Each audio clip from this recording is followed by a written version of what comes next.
안녕하세요. 저는 강미란, 올해 65입니다. 오늘 제가 들려드릴 이야기는 참 말하기 부끄럽습니다. 이 나이에 사랑에 빠져서 몸도 주고 돈까지 날릴 뻔 했으니까요. 6년 전 남편을 먼저 보내고 저는 혼자 살아왔습니다. 남편이 세상 떠난 후에 제가 작은 부동산 중개업소를 운영하고 있어요. 규모는 작지만 20년 넘게 해온 일이라 단골도 많고 수입도 꾸준한 편이었죠.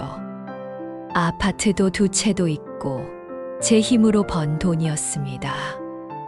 딸은 결혼해서 서울에 살고 아들은 부산에서 사업을 해요. 작년 가을 제가 다니는 문화센터에서 한 남자를 만났어요. 조성민이라는 사람이었죠. 처음 봤을 때부터 뭔가 달랐어요.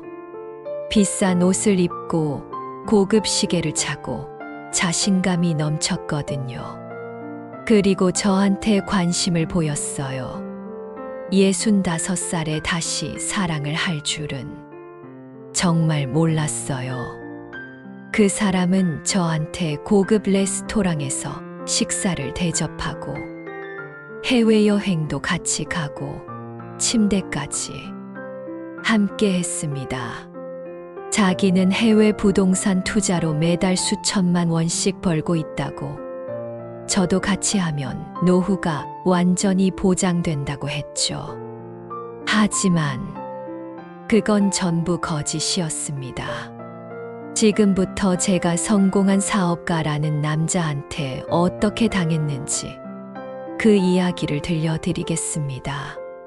제가 다니는 구청 문화센터 서예 수업에 새로운 사람이 들어왔어요. 60대 초반쯤 돼 보이는 남자였는데 다른 수강생들과는 확실히 달라 보였어요. 고급 셔츠에 명품 벨트, 명품 시계, 그리고 뭔가 여유로운 분위기가 있었어요. 수업이 끝나고 쉬는 시간에 그분이 제게 먼저 말을 걸었어요. 수업이 좀 어려운 것 같다고, 잘하시는 것 같으니 좀 가르쳐 달라고 했어요. 저도 나쁠 게 없어서 몇 가지 알려드렸죠. 자신을 조성민이라고 소개했어요. 저도 강미란이라고 소개했고요. 수업 끝나고 커피라도 한잔 하자고 하더라고요. 성민 씨는 참 말을 잘했어요. 자기는 젊었을 때 무역업을 했다고 했어요. 중국 동남아 쪽으로 사업을 하다가 10년 전에 손을 떼고 지금은 해외 부동산 투자로 수익을 내고 있다고 했죠. 베트남, 태국 쪽 콘도를 여러 개 갖고 있는데 임대 수익만 해도 매달 몇 천만 원씩 들어온다고 했어요. 핸드폰으로 해외 송금 내역을 보여주면서 매달 2천만 원에서 3천만 원씩 입금되는 걸 보여줬어요. 솔직히 놀랐어요. 저도 부동산 일을 하니까 투자에 관심이 있었거든요. 성민 씨가 물었어요. 미란 씨는 뭐 하시냐고요? 부동산 중개업을 한다고, 작은 사무실이지만 20년 넘게 했다고 말했어요. 성민 씨가 눈이 반짝 빛나더라고요. 오, 그럼 부동산 전문가시네요. 그렇게 우리는 자연스럽게 친해졌어요. 그 후로 성민 씨는 자주 연락을 했어요. 저녁 식사 같이 하자고, 주말에 드라이브 가자고. 처음엔 좀 부담스러웠는데 만날수록 편해졌어요. 성민 씨는 항상 고급 레스토랑에 데려갔어요. 제가 가본 적 없는 비싼 곳들이었죠.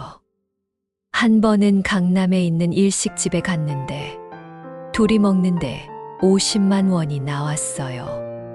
제가 비싸다고 했더니 성민 씨가 이 정도는 아무것도 아니라고 했어요. 계산할 때 블랙카드를 꺼내더라고요. 처음 봤어요. 그런 카드. 또 한 번은 백화점에 같이 갔는데 성민 씨가 명품 가방을 하나 고르더니 선물하고 싶다면서 300만 원짜리 가방을 사줬어요. 처음엔 받기가 부담스러웠어요. 근데 성민 씨가 말했어요. 자기는 돈이 남아돈다고 미란 씨 같은 좋은 사람 만나서 쓰는 게 행복하다고요. 한 달쯤 지났을 때 성민 씨가 제주도 여행 가자고 했어요. 제주도 정말 오랜만이었어요. 망설여지긴 했지만 저도 설레였고요. 2박 3일로 제주도 5성급 호텔에 갔어요. 오션뷰 스위트룸이었는데 정말 멋있더라고요. 첫날 저녁 호텔 레스토랑에서 식사를 했어요. 성민 씨가 샴페인을 주문했어요. 그가 미란 씨와 함께여서 행복하다고 했어요. 제 얼굴이 화끈거렸어요. 65살인데도 이렇게 설레는 마음이 드는 게 신기했어요. 둘째 날, 우리는 섭지코지에 갔어요. 해변을 따라 걷는데 성민 씨가 제 손을 잡았어요. 잠깐 놀랐지만 사실 기다리고 있었어요. 성민 씨가 갑자기 걸음을 멈추더니 저를 돌아보며 말했어요. 미란 씨를 만나면서 자기가 다시 살아있는 것 같다고요. 젊었을 때 아내를 만났을 때 그 설렘이 다시 느껴진다고요. 제 심장이 쿵쾅거렸어요. 6년 만에 처음 느껴보는 설렘이었어요. 성민 씨가 제 손을 꼭 잡더니 그리고 키스를 했습니다. 65살에 다시 키스를 할 줄은 정말 몰랐어요. 호텔 방으로 돌아왔을 때 성민 씨가 제 손을 잡고 말했어요. 미란 씨, 제가 오늘 밤 여기 있어도 될까요? 라고요. 싫지 않았어요. 고개를 끄덕였습니다. 성민 씨가 천천히 제 어깨를 안았어요. 그리고 귓가에 속삭였어요. 미란 씨가 정말 아름답다고요. 그날 밤, 우리는 함께 밤을 보냈습니다. 부끄러웠지만 행복했어요. 제가 아직도 여자구나, 사랑받을 수 있는 사람이구나. 그런 걸 느꼈어요. 돌아온 후 우리는 연인이 됐어요. 성민 씨는 일주일에 서너 번은 제 집에 왔어요. 같이 저녁 먹고 영화 보고 밤을 같이 보냈죠. 제 인생에서 가장 행복한 시간이었어요. 성민 씨는 계속 저한테 좋은 걸 사줬어요. 옷도 사주고 귀걸이도 사주고. 제가 말했어요. 너무 많이 쓰는 것 같다고, 미안하다고요. 성민 씨가 웃으면서 말했어요. 걱정하지 말라고, 자기는 돈이 계속 들어온다고요. 그러면서 다시 휴대폰을 보여줬어요. 매달 해외에서 송금되는 내역들이었어요. 부럽다고 했더니 성민 씨가 말했어요. 미란 씨도 같이 하면 된다고요. 자기가 투자하는 해외 부동산에 같이 투자하면 미란 씨도 매달 수천만 원씩 벌 수 있다고 했어요. 그때는 그냥 그런가 보다 했어요. 어느 날 밤 성민 씨와 함께 제 집에 있었어요. 침대에 누워서 이야기를 나누고 있었는데 성민 씨가 갑자기 진지하게 말했어요. 미란 씨, 우리 앞으로 계속 함께 했으면 좋겠어요. 라고요. 그 말이 너무 좋았어요. 성민 씨가 제 손을 잡으며 말했어요. 그럼 우리 노후를 함께 준비해요. 경제적으로도 안정되게요. 3개월쯤 지났을 때였어요. 성민 씨가 저한테 진지하게 말했어요. 미란 씨, 제가 정말 좋은 투자 기회를 찾았다고요. 베트남 다낭에 새로 짓는 리조트 콘도인데 지금 분양받으면 1년 후에 최소 2배는 오른다고 했어요. 자기는 이미 5채를 계약했는데 미란 씨 몫으로 2채 더 계약하고 싶다고 했어요. 한 채당 1억 원인데 2채면 2억이라고요. 저는 고민이 됐어요. 2억은 큰 돈이잖아요. 제가 20년 넘게 모은 돈의 절반이었거든요. 망설이는 제 모습을 보고 성민 씨가 말했어요. 미란 씨, 나를 못 믿는 거예요? 라고요. 미란 씨한테 손해보게 할 리 없다고 했어요. 그리고 자기는 앞으로 미란 씨랑 평생 같이 살고 싶다고. 그러려면 미란 씨도 경제적으로 안정되어야 한다고 말했어요. 그날 밤 성민 씨가 저를 안으면서 속삭였어요. 우리 함께 부자가 되어. 그 말에 마음이 흔들렸어요. 일주일을 고민했어요. 딸한테 물어볼까도 했는데 딸이 알면 반대할 것 같았어요. 결국 투자하기로 결정했습니다. 성민 씨가 정말 좋아했어요. 미란 씨가 날 믿어줘서 고맙다고, 절대 후회하지 않을 거라고 했어요. 계약서를 받았어요. 베트남 다낭 리조트 콘도 분양 계약서였는데 전부 영어로 되어 있었어요. 성민 씨가 설명해 줬어요. 해외 부동산이니까 영어 계약서가 맞다고, 자기가 다 확인했으니 믿으라고 했어요. 성민 씨가 알려준 계좌로 2억 원을 송금했습니다. 제 평생 모은 돈의 절반이었어요. 돈을 보내고 성민 씨는 매일 연락하고 자주 만나고 제 중개업소에도 자주 들렀어요. 어느 날은 미란 씨가 투자 결정을 잘했다고 축하한다면서 샴페인까지 가져왔더라고요. 성민 씨가 말했어요. 1년 후에 4억이 되면 그 돈으로 해외여행을 가자고요.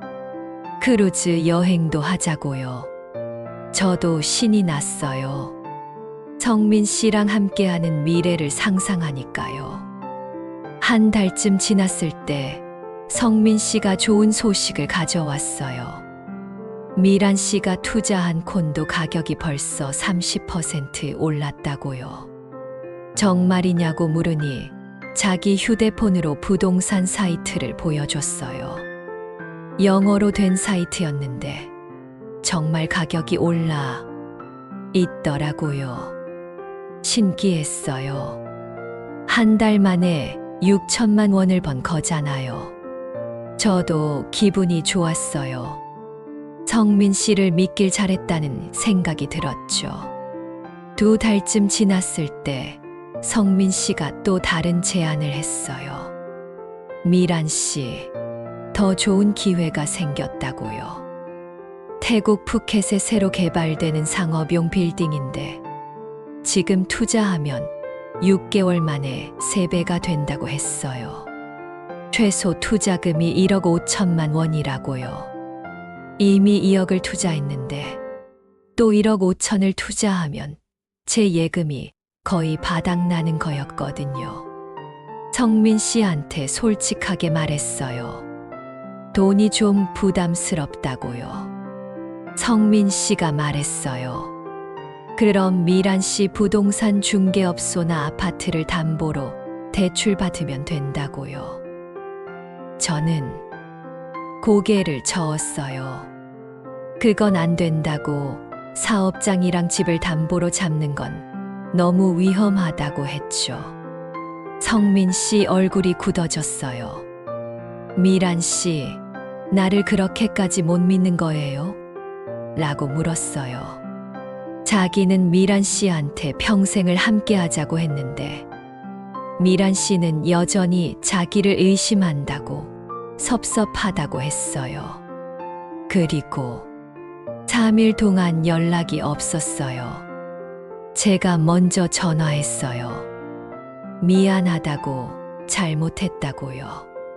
성민 씨가 차갑게 말했어요. 자기는 미란 씨를 정말 사랑했는데 미란 씨는 돈만 아끼는 것 같다고요. 아니라고, 그게 아니라고 했어요. 저는 결국 대출을 받기로 했습니다. 제 중개업소를 담보로 1억, 아파트 하나를 담보로 5천만 원, 총 1억 5천만 원을 대출 받았어요. 그리고 성민 씨가 알려준 계좌로 송금했습니다. 돈을 보내고 나니까 성민 씨가 다시 예전처럼 잘해줬어요.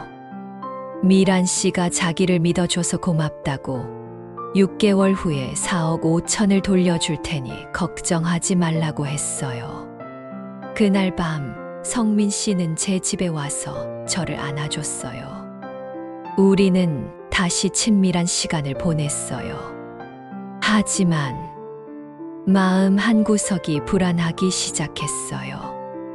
언제부터인가 성민 씨가 갑자기 바빠졌어요. 해외 출장이 많다면서 자주 만나지 못했어요. 전화도 잘 안 받고 문자 답장도 늦었어요. 불안하다고 하니까 성민 씨가 말했어요. 미란 씨 투자금 관리하느라 바쁜 거라고, 조금만 참으라고요. 한 달쯤 지났을 때 성민 씨가 제 중개업소에 들렀어요. 그런데 뭔가 달라 보였어요.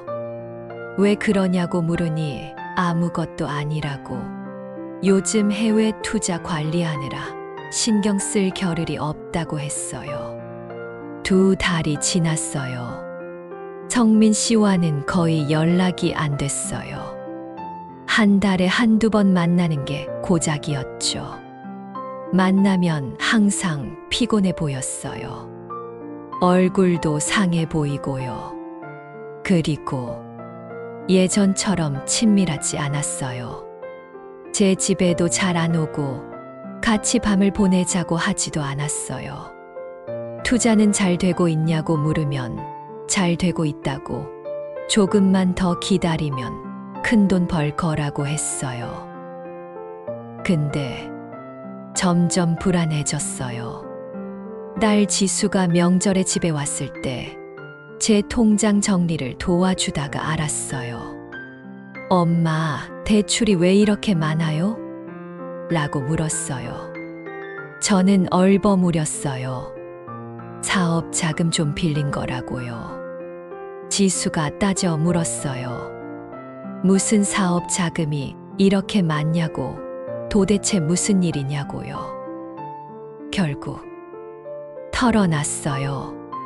투자를 했다고, 성민 씨라는 사람한테 해외 부동산 투자를 했다고요. 지수가 얼굴이 하얗게 변하더니 소리를 질렀어요. 엄마, 미쳤어요? 투자 사기잖아요. 요즘 그런 수법으로 노인들 돈 뜯어가는 사기꾼 천지라고요. 아니라고, 성민 씨는 그런 사람 아니라고, 실제로 매달 해외 송금 받는 거 봤다고 했어요. 지수가 말했어요. 그거 다 조작할 수 있다고, 당장 그 사람 신원 확인부터 해보자고요. 저는 화를 냈어요. 내가 뭘 안다고 그러냐고, 성민 씨를 의심하지 말라고요.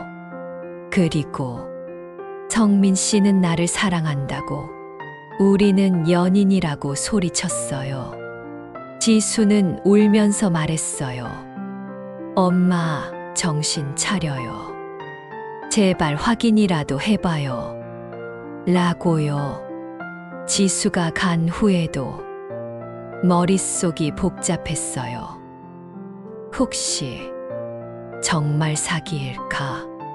성민 씨한테 전화를 걸었어요. 여러 번 걸었는데 안 받더라고요. 3일 후에야 전화가 왔어요. 미안하다고 해외 출장 중이어서 전화 못 받았다고요. 성민 씨, 투자금은 언제쯤 돌려받을 수 있는 거예요? 라고요. 성민 씨가 잠깐 침묵하더니 말했어요. 미란 씨, 사실은 좀 문제가 생겼다고요. 뭔지 모르니 베트남 쪽 개발이 지연되고 있다고. 태국 쪽도 정부 인허가 문제로 시간이 걸린다고 했어요. 그래서 원래 약속한 기간보다 좀 늦어질 것 같다고요. 얼마나 늦어지냐고 물으니 한 6개월 정도? 라고 애매하게 답했어요. 제 가슴이 철렁했어요. 지수 말이 자꾸 떠올랐어요. 제 지인 중에 변호사가 있었어요. 그분한테 상담을 받았죠.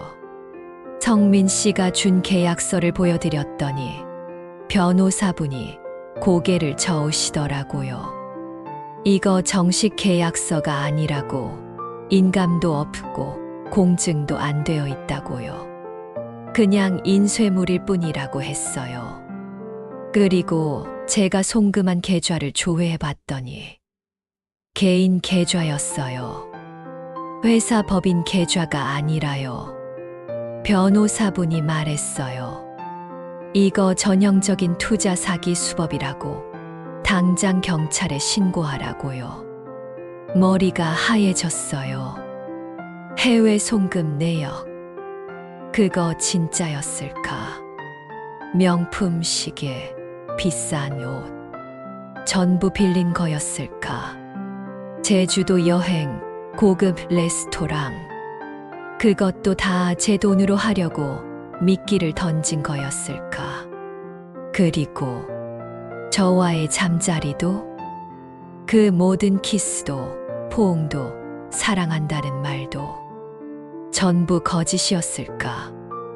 생각할수록 화가 났어요. 저는 무너지지 않기로 했어요. 20년 넘게 혼자 사업을 해온 사람이에요. 이대로 당하고만 있을 수 없었죠. 딸 지수와 변호사를 만나서 계획을 세웠어요. 경찰에 신고하기 전에 마지막으로 성민 씨를 만나서 진실을 확인하기로 했습니다. 저는 성민 씨한테 문자를 보냈어요. 성민 씨, 제가 너무 다그쳤던 것 같아요. 미안해요. 오늘 저녁에 우리 집에서 밥 먹어요. 제가 좋아하는 음식 해 놓을게요. 30분 후에 답장이 왔어요. 미란 씨, 고마워요. 저녁에 갈게요. 라고요. 성민 씨가 왔어요. 예전처럼 환하게 웃으면서 들어왔어요. 제가 준비한 음식을 보더니 고맙다고, 요즘 바빠서 제대로 못 먹었다고 했어요. 식사를 하면서 제가 말했어요. 성민 씨, 제가 그동안 생각을 많이 해봤어요. 투자금이 좀 늦어져도 괜찮아요. 성민 씨를 믿어요. 라고요. 성민 씨가 안도하는 표정을 지었어요. 역시 미란 씨는 날 이해해 줄 알았다고, 고맙다고 했어요. 제가 차를 내오면서 말했어요. 근데요, 성민 씨. 하나만 확인하고 싶은 게 있어요. 뭔지 물으니 저는 태블릿을 꺼냈어요. 미리 준비해둔 자료들이었어요.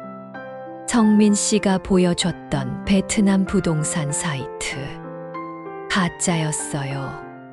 실제로 존재하지 않는 사이트였죠.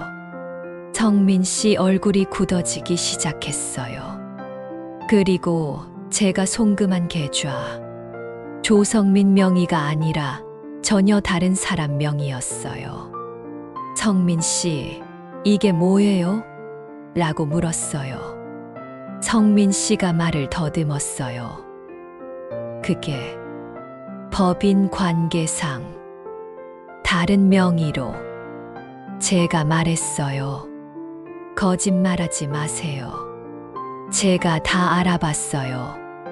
성민 씨, 아니 조성민이라는 이름도 가짜죠. 성민 씨가 벌떡 일어났어요. 미란 씨, 오해예요. 설명할게요. 제가 차갑게 말했어요. 앉으세요.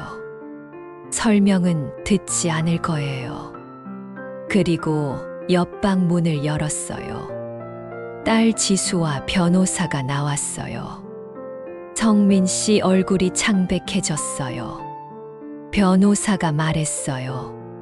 조성민 씨, 아니 본명이 김대호 씨죠. 5년 전에도 같은 수법으로 투자 사기를 쳤고 집행유예를 받은 전과가 있더군요.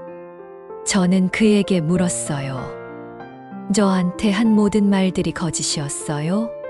사랑한다는 말도, 평생 함께하자는 말도. 김대호가 고개를 숙였어요. 제주도에서 나한테 키스하고 같이 잠자리를 했던 것도 전부 내 돈을 노린 거였어요? 김대호가 아무 대답도 하지 않았어요. 변호사가 말했어요. 강미란 씨, 이제 경찰에 신고하시겠습니까? 저는 김대호를 똑바로 쳐다봤어요. 네, 신고하겠습니다. 라고 대답했어요. 김대호가 갑자기 무릎을 꿇었어요. 미란 씨, 제발 용서해 주세요. 경찰에는 신고하지 말아주세요. 제가 돈 갚을게요. 제가 말했어요. 당신은 내 돈만 가져간 게 아니에요. 내 마음도, 내 몸도, 내 존엄도 다 짓밟았어요. 65살 여자의 외로움과 사랑을 이용해서 말이에요. 저는 변호사에게 말했어요. 당장 경찰에 신고해 주세요. 사기죄로요. 그 일이 있고 난 후 8개월이 지났습니다. 경찰 조사 결과 김대호는 최근 5년간 저를 포함해 총 4명의 여성에게 같은 수법으로 접근했던 것으로 밝혀져 총 피해액만 6억 원이 넘었습니다. 김대호는 다른 피해자들의 고소까지 합쳐져서 징역 4년을 선고받았어요. 제 돈 3억 5천만 원. 아직 다 돌려받지는 못했어요. 김대호한테 재산이 없었거든요. 명품 시계도, 비싼 옷도, 블랙카드도 전부 빌린 거였어요. 심지어 제주도 여행비, 고급 레스토랑 식사비도 제 첫 투자금 2억 원에서 쓴 거였대요. 저는 대출 이자를 갚느라 힘들어요. 중개업소 운영도 예전만큼 수월하지 않고요. 하지만 저는 포기하지 않았어요.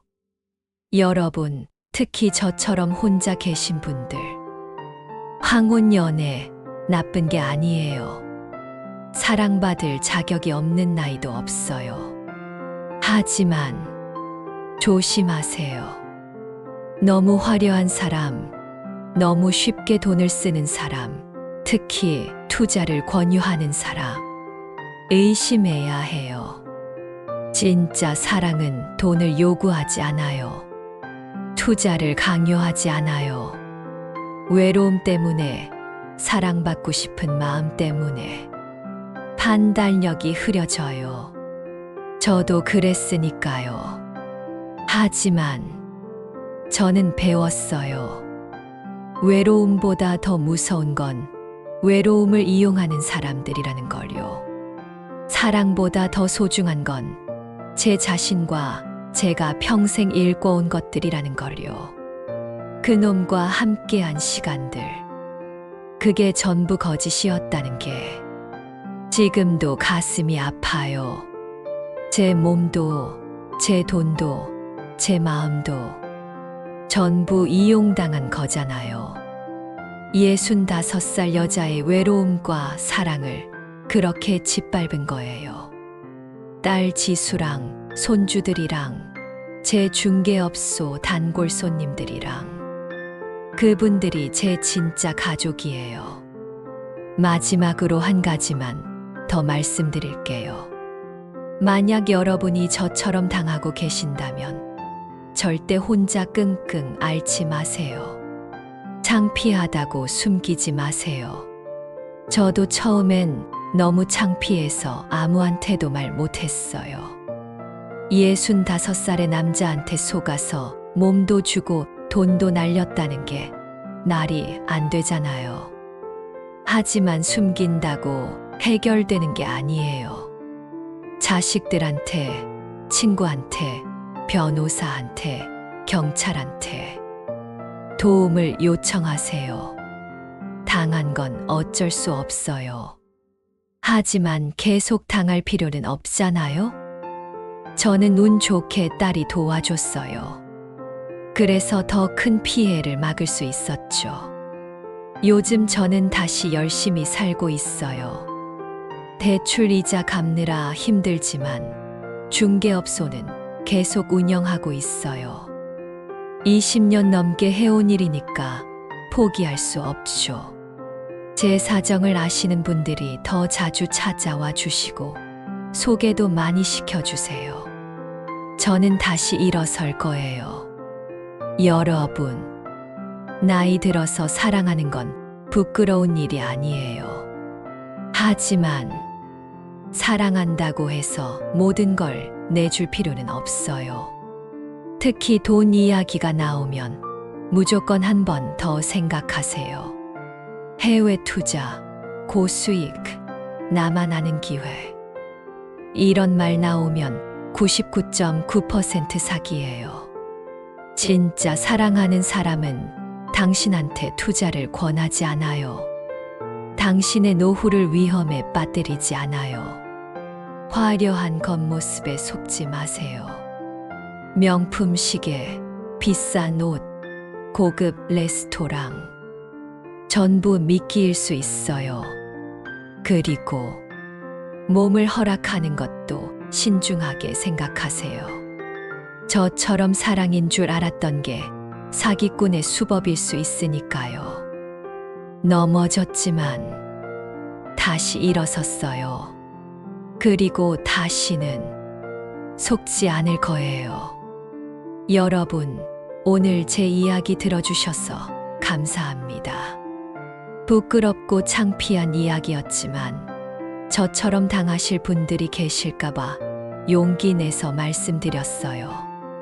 감사합니다. 내용이 재미있으셨다면 구독과 좋아요 꼭 부탁드립니다.